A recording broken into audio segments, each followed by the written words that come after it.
Tidak ada kemajuan sebuah negara dibuat karena membangun infrastruktur saja. Demikian pemaparan singkat yang terdapat dalam buku Currency Power karya Ben Cohen. Jangan dikira Tiongkok membangun infrastruktur jalanan di sisi timur mainland zaman Deng Xiaoping selama lebih dari 40 tahun. Juga Amerika membangun infrastruktur jalanan dalam program New Deal-nya di tahun 1933 hingga 1936. Roosevelt, FDR, melanjutkan hingga lebih dari 20 tahun kemudian adalah solusi membangun ekonomi bangsa Tiongkok dan Amerika. Bukan begitu. Aslinya, kedua negara itu membangun human capitalnya dengan cepat. Yang dilihat sekali lagi bukan jalanan, jembatan yang dibangun, jangan dilihat bendanya, tetapi membangun human capitalnya dengan 100%. Bahan material membangun infrastruktur, mulai dari pembiayaan, tenaga kerja, desainer, semua tenaga lokal dari Tiongkok untuk Tiongkok, dari Amerika ya untuk Amerika, demi negaranya masing-masing. Setelah bendanya jadi, human capitalnya jadi skillful. Itulah kalimat di atas terucap, tidak ada kemajuan sebuah negara dibuat karena membangun infrastruktur saja. Kalau fisiknya dibangun oleh negara lain,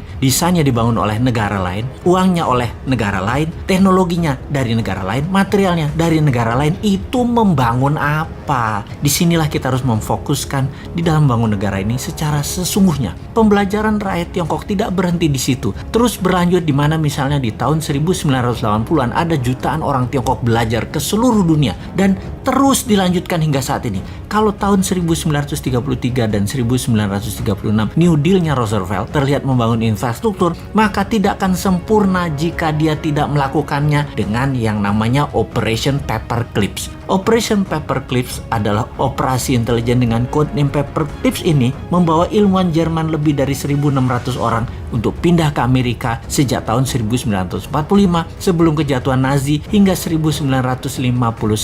Sampai dua presiden setelah FDR, yaitu sampai Truman dan Eisenhower, Amerika melakukan human kapitalisasi besar-besaran. Yang lokal dikembangkan potensinya maupun yang menghijack dari bangsa lain dengan imbalan uang dan kenyamanan kehidupan yang makmur di Amerika. Inilah kemudian yang membuat Amerika di tahun 70-an mulai menunjukkan kejeniusannya bernegara. Apa yang dilakukan Amerika dengan MMT-nya Michael Hudson, yaitu melepas emas sebagai underlying dolar, alias dolar dicetak tidak lagi berdasarkan emas tetapi berbasis proyek produktif dan hutang, termasuk hutang ke negara lain. Melakukan strategi petrodolar, menguasai minyak, gas, energi dunia, membuat dolar sebagai senjata ekonomi dengan menguasai 60% transaksi dunia pada saat ini. Dan sampai saat ini penguasaan 60% world wealth atau kekayaan dunia melalui Wall Street dan kekuatan politik luar negerinya, Amerika lah rajanya. Tiongkok tak kalah strateginya. Ketika Anda bertemu dengan petinggi PKC Partai Komunis Cina, para elitnya, tidak ada yang tidak bisa berbahasa Inggris. Karena kebanyakan mereka adalah S1 atau S2-nya, bahkan S3-nya itu di luar negeri semua. Bernegara satu partai itu membuat abdi negaranya, pegawai negerinya harus berstandar scholar, orang makan sekolah semua. Ketika Xi Jinping 2013 menjadi presiden Tiongkok dan ketua PKC Partai Komunis Cina, mulailah langkah pembersihan dari korupsi. Puncaknya dilakukan, dia menghukum lebih dari 1 juta orang anggota partai yang korupsi,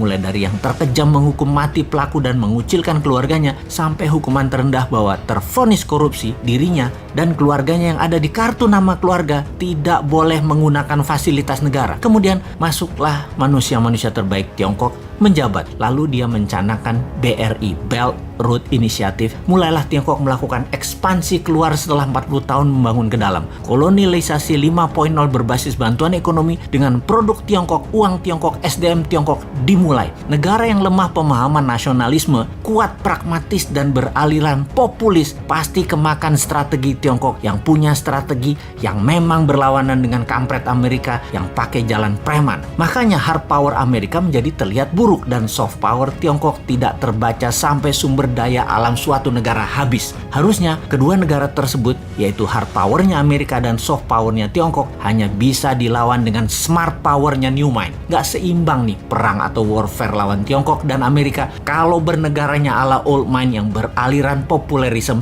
dan tidak terlalu nasionalis, lebih miring ke oligar, ke globalis dan kekuatan besar dunia lainnya. Kalau New Mind ngelawan pasti karena beda bernegaranya. Amerika dan Tiongkok akan respect, bahkan takut. Bukan kayak sekarang jadi babunya mereka. Kita dari dulu nggak pernah dianggap mitra oleh Amerika, tapi babu. Dengan Tiongkok terlihat santun Tiongkok itu, tapi strategi pedagang Kalau ada maunya mereka itu ngeri deh. Tiongkok kalau lihat peluang untuk kaya dan sukses, mereka jago dah di dalam menjilat dan bermanis-manis lambe kepada siapapun. Jadi yang ke depan kita harus lakukan adalah benar. Human capital kita perkaya ilmu sainsnya dengan mengirim pembelajar 10 juta orang ke luar negeri dalam 5 tahun ke depan, lalu bubarkan semua aturan yang ada dalam birokrasi serta perizinan untuk usaha. Tidak ada izin apapun untuk berusaha kecuali berdagang dan berbisnis barang berbahaya dan strategis seperti dunia aviasi, kesehatan dan jasa keuangan, lalu produksi senjata serta mineral langka juga berharga. Itu yang baru ada izinnya. Yang lainnya